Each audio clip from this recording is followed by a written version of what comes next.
Darren, the metal theologian. So we're mostly going to talk about Frank Zappa this video, but first I gotta talk about this thing because it kind of blew my fucking mind. I just got this thing in the mail from Ukraine not too long ago. Yeah, man, you gotta go to the ends of the earth for the good shit, right? And Ukraine is near the ends of the earth, man. Like, the Philippines, that's going a little further out. Anyway, this fucking record, which costs like nothing, by the way, is just so fucking good, it blew my mind. So we're gonna fire this thing up. I'm pretty confident that, like, someone from Zappa's estate will ping my fucking video anyway if I play his shit. So this is what we're gonna listen to. This is a fucking... It's 1990, okay? It's on the Melodia label. And the fact is, that's still, you know, it's 1990, right? But this is still like the late USSR days. And so, like, the metal wasn't as fully developed. I do think these guys are Russian, by the way, not Ukrainian. But I could be wrong.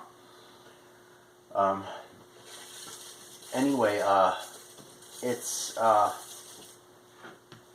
you know, a lot of the shit wasn't as fully foreign because, you know, under the Soviet Union, things were kind of weird as far as, like, rock goes and shit. I don't completely get it, because clearly there was, like, rock and metal. It's not like it was banned or disallowed, but I also know that it wasn't the easiest thing to, like, be a band like this then. I think by 90, like, things were kind of slack enough that you could get away with the shit more, but anyway. So this thing is a little bit earlier than what I would expect for a great record, but this is just fucking awesome.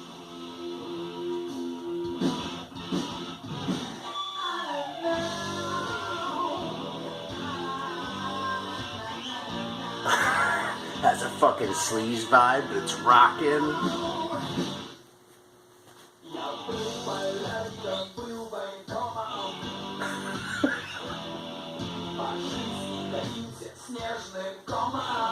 How fucking good is this, dude? This is a $10 record, man.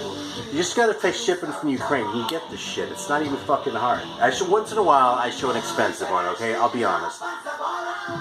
Dude, this fucking rules. I mean, look at these guys, too, dude. I mean, let's just, like, savor that, okay? Now, there's definitely a paucity of mustaches there.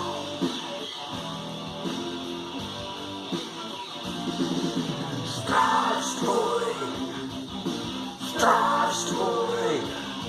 Dordon! Fuck yeah! I don't even know what the fuck that's supposed to mean. It's like, Greetings Asylum or something like that. Hello, Madhouse. So fucking good, dude. I love this goddamn thing. Okay.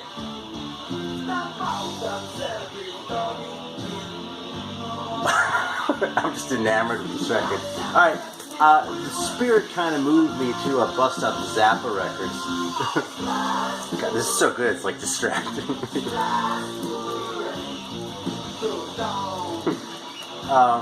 Fuck, what was I talking about? Yeah, I was gonna pull up some Zappa records. Yeah, sort of the impetus for this was that there was a copy of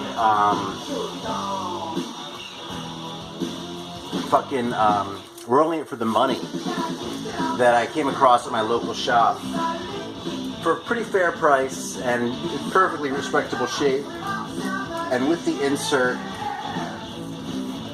And I had it in my hand and I walked around the store to see how it felt in my hand, and I was like, you know something? I played this record so much when I was like in high school, when I was like in my peak Zappa days, and I was like really into that shit, that I'm going to take this home and file it away, and probably not actually forget I have it, but probably never play it even once. Well, I went back a few days ago, maybe a week ago now, something like that, and they had like a sale going 20% off, but even without the sale, I probably would have gone for it, because the fact is, this, when I was really, really into Frank Zappa, this was my favorite one. And, so it was funny because I let go of my copy in the Big Purge when I was leaving LA, so about 2004. And I probably hadn't played it for several years before that. So it's probably been 20 years since I sat down to listen to this record. But I knew every word, every note, like all the little things and shit. You know, it's surreal. It's one of those things. By the way, someone wrote RC on the cover. And I can't think who would have done that other than R.C. Sproul. So I assume I have his old copy.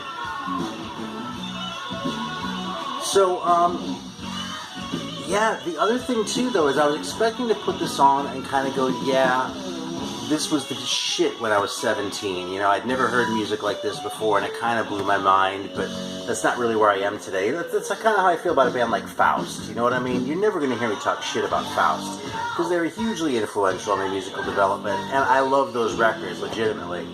But knowing more about music now, having listened to several thousand more records since then that are kind of similar in spirit, more or less, those records just don't impress me as much as they did when I first heard them. You know what I mean? Like, when I first heard that first Faust album, I just completely blew my fucking mind. But when I come back to it now, it sounds kind of dated and kind of obvious. And again, I hate to level these as criticisms because that record was just so important to me and also generally in the world that it's not really right in a way, you know?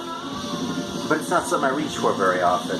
Anyway, that's what I expected was going to happen with this thing, but it's not what happened at all, man. I played this like a couple times, start to finish, and not only that, I was like sitting there just like listening to it, you know, like just kind of blown away, like weirdly as if I'd never heard it before, even though I've heard this thing 100 times, you know. I mean, one of the things that struck me is how it's like about boomer excess back in '68 or whatever this thing came out, you know what I mean? It's like, it's one thing for like the younger generations to be doing that now, but fucking Zappa was on the front line of that back then, before a lot of the really bad shit went down during the Reagan and Clinton years, right? But we don't even go there. But it just, the record just holds up in a way that just blows my mind. And you know, I listened to this one. It's one the ones that I kept were the first two, just sort of as token record. Like, I can get rid of all my Frank Zappa records, but I don't need 25 or whatever I had, 30. You know what I mean? So I kept Freak Out and Absolutely Free. And I pulled this one out again, and this one still sounds pretty dated to me. You know what I mean? And the guitar sound on this is very dated. It's a very ambitious record, and I played the shit out of this one too. I actually bought this record at the first record show that I ever went to, and I paid $20 for it. And this was admittedly like 1989 maybe. But yeah, I was so stoked to find one and not be paying like $50 for it or something. This is in really nice shape too, but aside from that, this is an important record to me, and it's an important record, like, historically, and for its ambition, it gets mega points, and there's all sorts of cool shit on it, too, like Help I'm a Rock, but a lot of it feels a little bit more sort of self-conscious, and, you know, reading a little bit about this shit, I didn't even know this until just recently, because I was kind of so blown away by the other one, but they had been, like, more of an R&B band or something like that, and then Frank Zappa joined and wanted to go in this completely different direction, and so that's what they were doing on this record, was the Zappa shit, but the rest of the band, there's still the sort of residual, more sort of, I mean, frankly, that's where a lot of the doo-wop shit on this comes from, like, probably a third of this record is doo-wop, and, you know, that's never bothered me, because I love doo-wop, you know, I have no problem listening to a song like Go Cry on somebody else's shoulder, or something like that, but, yeah, it's, I don't want to say the record doesn't hold up, but it doesn't feel as fully realized and really as perfect as this one. And the whole, like, process really kind of blew me away of sort of going through and re-experiencing this record. So, like I said, I got rid of all but 2 of my Zappa records, but, you know, I don't have a lot of records. If you have records, these things kind of tend to creep into your collection. So, you know, there are a few more, and this is one that back when I had a lot. Okay, some of the ones that I've really come around on are the ones that I didn't like so much back when I had a whole shitload, because I was just like so freaked out. Get it? Freak out? That I bought like anything with Frank Zappa's name on it, pretty much. Yeah, I bought this one because I wanted to check out some of the ones that I hadn't liked as much in the previously, and found that I would really come around on it. So like the long, like instrumental sort of, you know, weird, kind of progressive parts. But to call this prog rock is to lump it in with shit that sounds nothing like this. So again, I'm hesitating to use that term, but like, if you take the words progressive rock and take all the baggage out of that, then that is pretty much what this sounds like after the first song, you know, the white port and lemon juice. So anyway, where was I going with all this shit? So some of the records that I've been revisiting, or I have revisited over the last few years, are like this one, Hot Rats, which is sitting over there, which I really like a lot now. And I always liked more than Waka Jawaka, but those two were both kind of just, I don't know, too fusiony for me back then, you know? Of course, now that I'm like listening to more jazz, I was going to say they sound like rock albums to me, but that's really not true. They do sound like pretty legit fusion albums, like more than I would expect them to sound like to me today, if that makes sense. You know what I mean? Because a lot of times, you know, like Passport, a band like that, right? I always thought they were crap until I learned to look at them as a prog rock group instead of like a jazz group, you know? And all of a sudden I was like, oh, these guys are actually really good, you know? Got a little kvass going on here, going with the Russian record. Gotta go big or go home, right? So, oh yeah, also, on a similar note, you know, I used to really like the record Apostrophe, but like that Don't Eat the Yellow Snow bullshit, that's kind of what ended up driving me away when I got sick of it, you know what I mean? I was like, I don't just need these fucking comedy albums, you know? So let's bust out some other ones. I actually got this one. I might have shown this. I got this one. I went to Mobile, Alabama not too long ago. A couple months ago now. But they had this for a very fair price, so I grabbed it.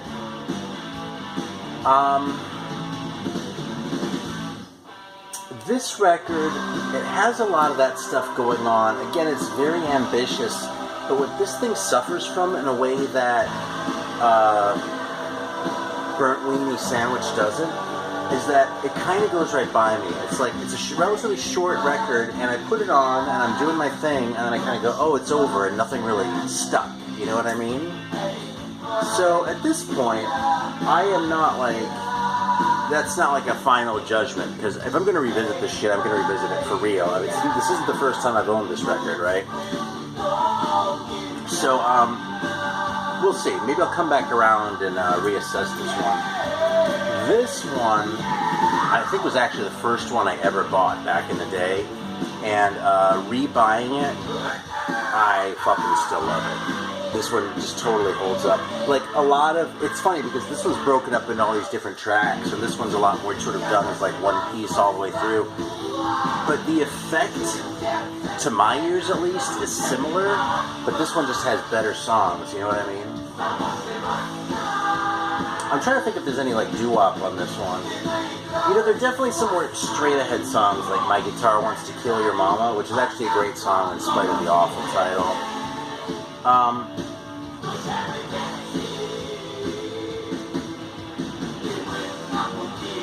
But yeah, man, I mean, this is sort of an odds and ends comp, too, but I just find this Coheres as an LP better than some of the other ones, you know? And who can resist that cover? I mean... So here's the other one that I pulled out. You know, like I said, I sort of went through. I got a copy. You know, I have a copy of Chic Your Booty. I don't even know where I got it from. I think I do. I think someone gave it to me. Actually, I worked with some dude who like found out I was into records. Really cool guy. I wish it would happen to. I wish from Israel. So he had some interesting stories and shit too. But yeah, he came to work one day. He was like, "Hey man, I was at a garage sale this weekend. And they had some records. I know you're into this shit." So I'm like, you know? But like, he goes, here, I got a few of these things for you. And like, there was Chic Your Booty, I think, and something else, and 2 copies of Kiss Alive. And I was like, I don't know why the fuck, like, grab 2 copies of Kiss Alive, but like, that's right, like, at my peak, I had 4 copies of Kiss Alive. I think I have 3 now, but I might have let go of one, because I already had one. And I don't even know where the 4th one would come from, but I sent one to the Grown Man Record Night guys a few years ago, because Bananas doesn't really appreciate Kiss, and even though I am far from the biggest Kiss fan on the planet, it's Kiss Alive, you know? It just seemed like the Christian thing to do to send it, you know?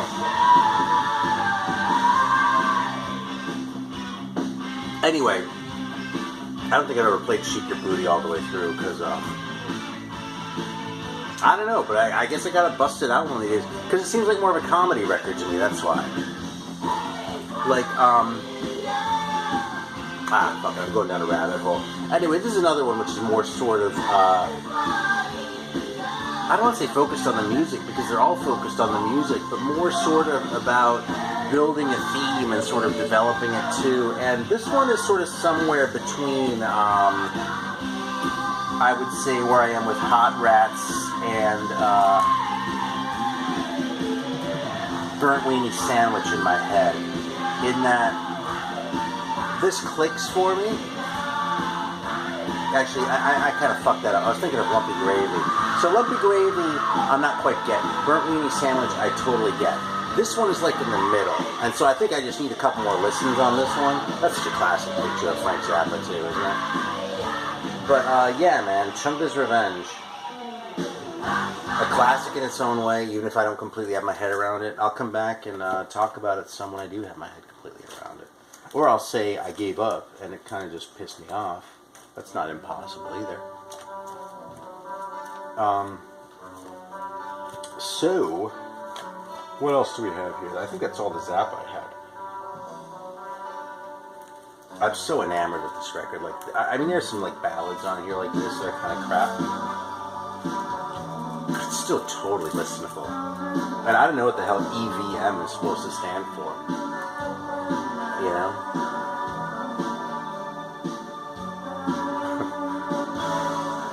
I love how it always says group on these records too. They do that on Mexican records too. Like group EVM. And then they translate it too, you know? But it's like you see a band like Ciruela. Or Ciruela. My Spanish sucks too. It's as bad as my Russian. And, you know, on the album cover it'll say Grupa Ciruela, you know? And so you see it on the list and it's under G.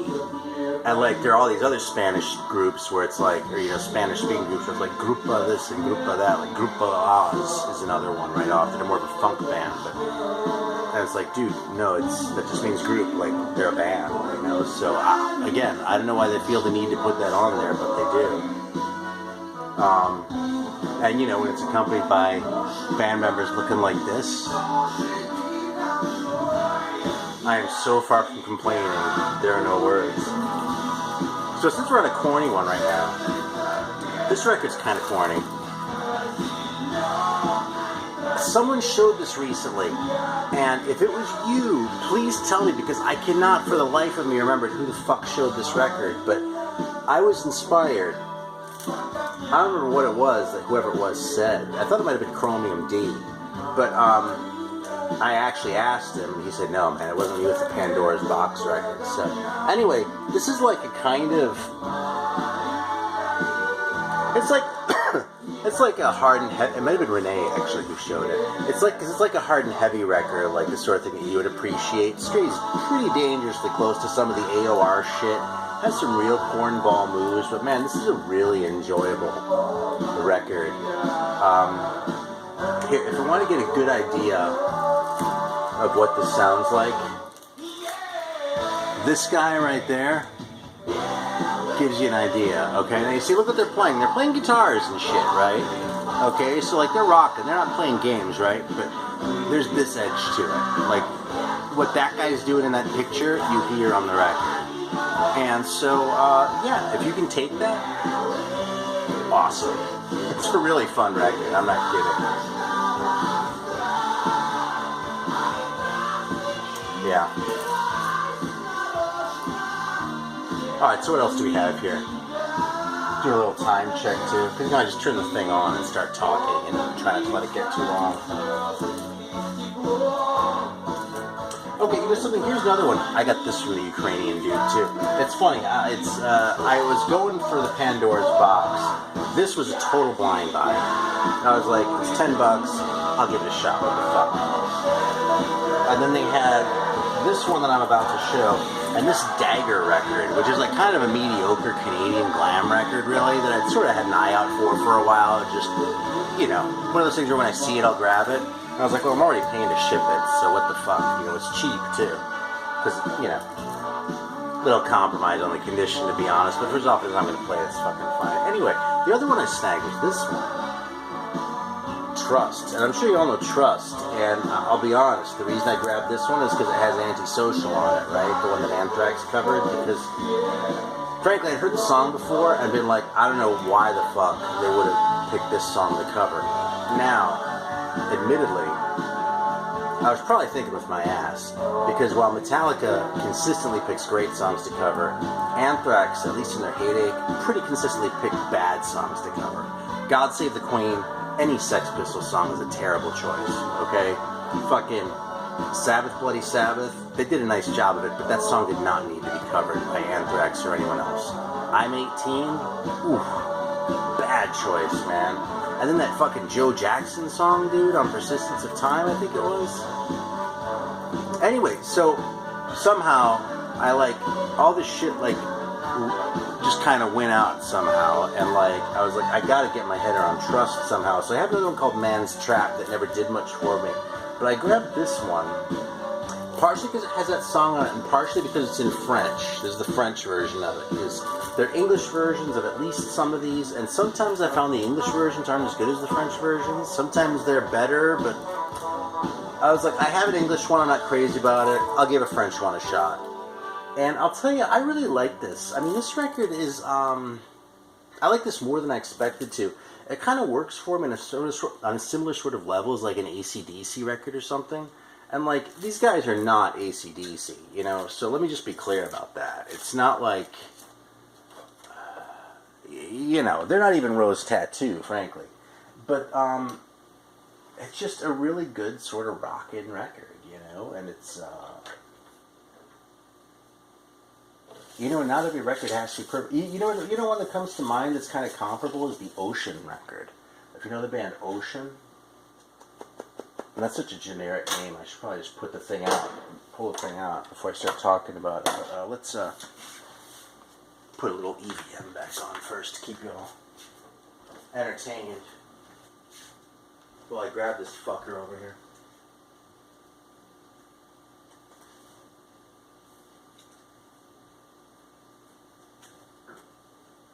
I'm pretty sure these guys made more than one record.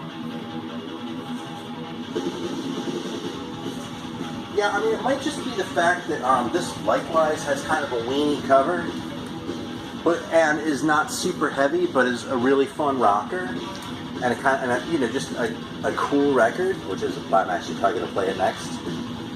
It's not rocking this is too, by the way. It's like after that corny ass Maria song, they're back with this. It's like, right on, man, I'm in, you know? So anyway, though, this record also is not very hard to find and not very expensive when you do find it. So if you happen to have and love this record, I'd say Trust is just as good. And if you like Trust, go for Ocean, because frankly, this is probably better, if anything. This is early, too. This record's like 78 or 79, I think. And, like, it's not quite, like, pure metal, but it's metal enough that, like, you're going to have it filed under the metal. It's not like, no, 81, I lied, so there you go. Still, though, it's an early record. I mean, that's like, you know, classic era Accept, right? You know, and given the reputation that France has, you wouldn't think you'd have a gem like this out that early. Not that the reputation they have is entirely deserved. Actually, this needs a new plastic thing, because that one's fucked, so. Alright.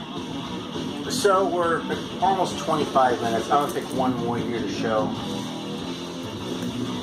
And you know something, since y'all expect this sort of thing, I'm just going to show an American little gem here that I actually pulled out because I was considering it for my Best of 1986 video that I'm kind of working on. But this one, I love it, but I don't think it's going to make the cut because even I can't really rationalize it. That's this record. I love this record. Okay, this is Excel, Deliver the Stream. People compare it to Queensryche.